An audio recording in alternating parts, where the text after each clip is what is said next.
നിങ്ങളുടെ favourite shows ഇനി ഒരിക്കലും മിസ്സാവില്ല. ഇപ്പോൾ C5-ലൂടെ കാണും നിങ്ങളുടെ ഫേവറേറ്റ് ഷോസ് തികച്ചും സൗജന്യമായി. നിന്റെയും വിഷ്ണുവിന്റെയും ജീവിതത്തിലേക്ക് സത്യ കടന്നു വരാത്ത രീതിയിൽ സത്യയുടെ കാര്യം ഞാൻ നോക്കിക്കോളാം.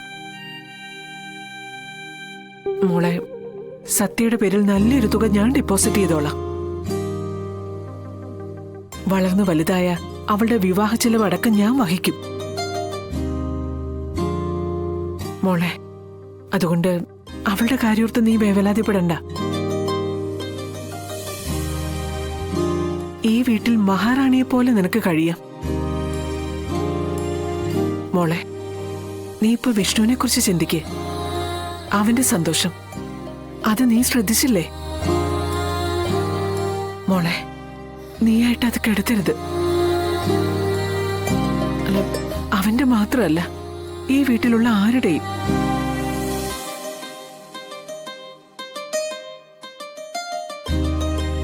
അല്ല, നമ്മളിവിടെ കളിച്ചിരുന്നാ മതിയോ?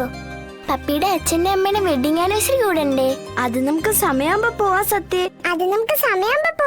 അതെ, അവിടെ എല്ലാരും സംസാരിച്ചോണ്ടിരിക്കുകയായിരിക്കും. നമുക്ക് ബോറടിക്കത്തേ ഉള്ളൂ. ആ, അത് ശരിയാ.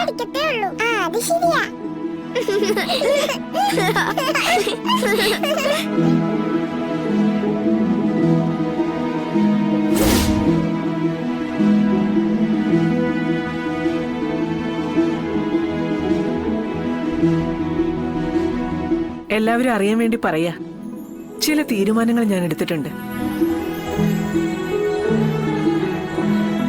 അതെന്റെ മോന് വേണ്ടി ഞാൻ ചെയ്യേണ്ട സൽക്കർമ്മങ്ങൾ തന്നെയാ. കാരണം എന്റെ സന്തോഷം എന്ന് പറയുന്നത് എന്റെ മോന്റെ സന്തോഷ.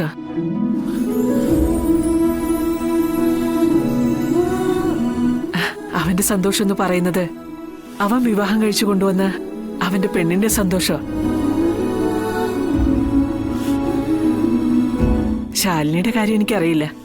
എങ്കിലും ഏതൊരു പെൺകുട്ടിക്കും സന്തോഷം തരുന്ന കാര്യമാണ് ഞാനിപ്പോ ചെയ്യാൻ പോകുന്നത്.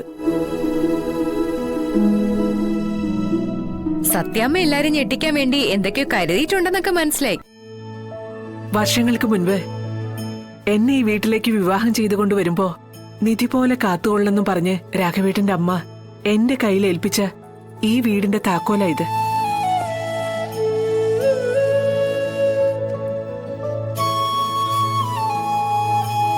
ഇനി ഇത് സൂക്ഷിക്കേണ്ട അവകാശി ഞാനല്ല, എന്റെ വിഷ്ണുവിന്റെ ഭാര്യയായ ശാലിനിയ.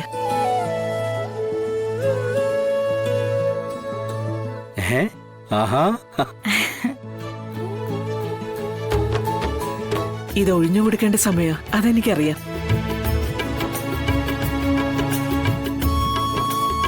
പുതിയ തലമുറയ്ക്ക് മാറിക്കൊടുക്കേണ്ട ഒരു കസേര, അത്രേ ഞാനിതിനെ കാണുന്നുള്ളൂ.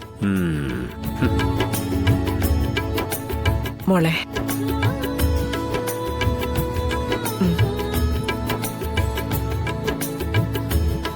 സ്നേഹത്തോടെ ഇത് വാങ്ങിക്കേ.